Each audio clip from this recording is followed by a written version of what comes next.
आज हम लोग कॉमन जो गलतफहमियां हैं लोगों के मन में उसके बारे में बात करते हैं, हाँ? तो नंबर वन गलतफहमी ये है कि बच्चों को दांत की वजह से जुलाब आते हैं, बराबर ना? मेरे पास काफी सारी मम्मी आती है, मुझे बोलते हैं कि इसको जुलाब हो रहे हैं, दांत आ रहे हैं, हमको लगा कि दांत की वजह से जुलाब हो रहे हैं, इसके लिए हम लोग आए नहीं आपके पास। तो सबसे पहली बात यह है कि दांत आना ये एक नैसर्गिक क्रिया है जिसका जुलाब से कोई लेन देन नहीं है।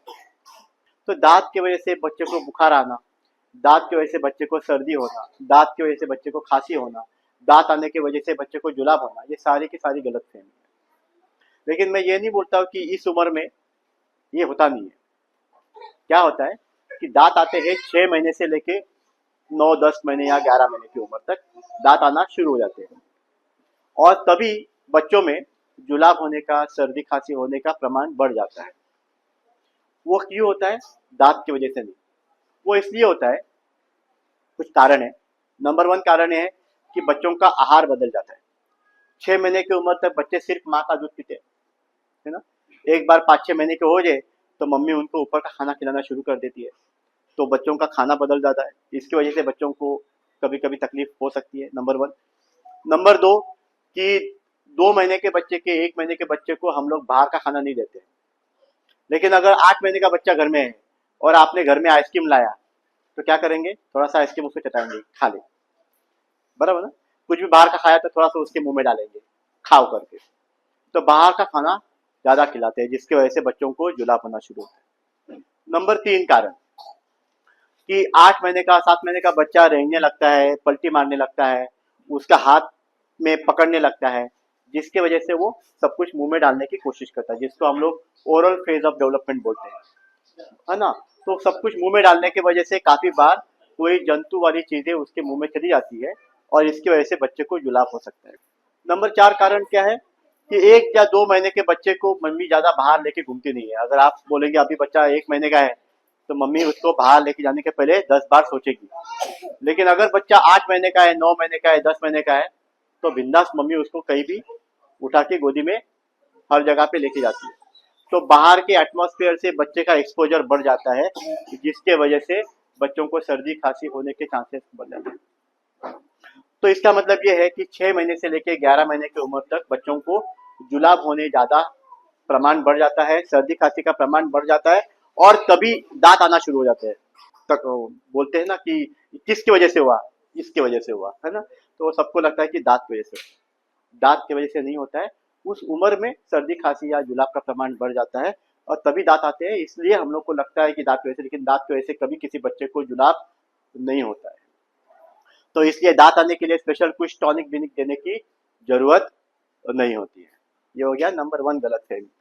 नंबर दो गलतफहमी, मेरे पास बहुत सारी मम्मी आती है और मुझे बोलती है कि शायद मैंने चिकन खा लिया इसलिए मेरे बच्चे को जुलाब हो रहा है, या मैंने ये खा लिया इसलिए मेरे बच्चे को गैस हो गया, या मैंने पानी में काम किया इसलिए मेरे बच्चे को सर्दी हो गई।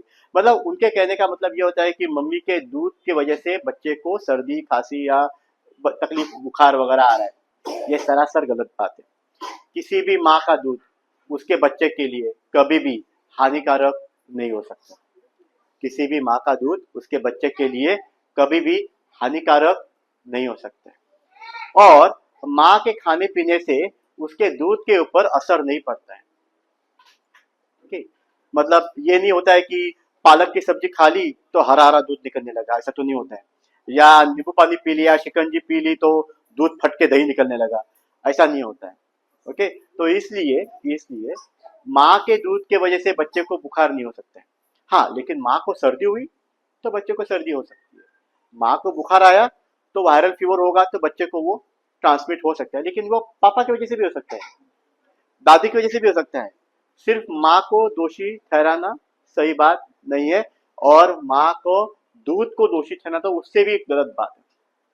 तो इसलिए क्या करना चाहिए कि कभी भी माँ का दूध बंद नहीं करना चाहिए। और दूसरी बात कि माँ, मैं अभी बोला कि माँ अगर अच्छी रहेगी तो बच्चा भी अच्छा रहेगा। तो इसलिए माँ को अपने हालत को, अपनी सेहत को संभालना बहुत जरूरी है। माँ अगर बीमार पड़ेगी तो उसका सीधा असर बच्चे के ऊपर गिरता है।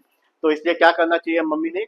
नंबर वन, बाहर का खाना बंद करना चाहिए। नंबर 2, कल का बचा हुआ बासा खाना खाना बंद करना चाहिए। नंबर 3, मम्मी ने क्या करना चाहिए, घर का ताज़ा बना हुआ खाना कितनी मात्रा में खाना चाहिए, 1.5 गुना ज़्यादा। क्यों? क्योंकि दूध आने के लिए मम्मी को तकरीबन 1200 से 1500 एक्स्ट्रा कैलोरीज लगती है। कहाँ से आएंगे? वो खाने से ही आएंगे। अगर खाना नहीं खाएगी तो दूध का जो क्वालिटी है वो कम हो जाएगा, दूध प्रोडक्शन कम हो जाएगा और बच्चे को ठीक से दूध नहीं मिलेगा। इसलिए हमेशा जितना मम्मी खाती है उसका 1.5 गुना ज़्यादा खाना जरूरी है ना। तो हर खाने में ताज़ा कटा हुआ सलाद, ताज़ा खाना, घर का बना हुआ खाना और 1.5 गुना खाना, ये मम्मी को खाना जरूरी है। और किसी भी माँ के दूध की वजह से उसके बच्चे को तकलीफ नहीं होती। अब बच्चे को 2 साल की उम्र तक दूध पिलाना चाहिए। 6 महीने की उम्र तक सिर्फ और सिर्फ माँ का दूध। 6 महीना पूरा होने तक, मैं जब बोलता हूँ 6 महीने की उम्र तक, मतलब 6 महीना पूरा होके 7वां महीना लगेगा, उसके बाद आप एक अच्छा सा दिन देख के उसको अन्नप्राशन करा दीजिएगा। और माँ का दूध को हम लोग को रिप्लेस नहीं करने का है, हम लोग को माँ को दूध को सप्लीमेंट देने का है। तो माँ का दूध बंद करके गाय का दूध देने में कोई समझदारी नहीं है, क्योंकि माँ का दूध गाय के दूध से 100 गुना ज्यादा अच्छा है, 100 क्या 1000 गुना ज्यादा अच्छा है ना। तो माँ का दूध बंद करके गाय का दूध पिलाना, ये तो बेवकूफी वाली बात है। तो हम लोग को क्या करना चाहिए, दूध की ताकत कम पड़ रही है, अभी 6 महीने का हो गया बच्चा, अभी वो सिर्फ दूध के ऊपर नहीं रह सकता है, इसलिए उसको खाना खिलाना शुरू करना चाहिए। खाना कैसा होना चाहिए, गाढ़ा होना चाहिए। नंबर 1 कि जब भी आप चम्मच से पकड़ेंगे, चम्मच तिरछा भी करेंगे, नीचे गिरना नहीं चाहिए, इतना गाढ़ा होना चाहिए और इतना नरम होना चाहिए कि वो आराम से निगल सके। दांत नहीं है लेकिन गला तो है, निगल सकता है।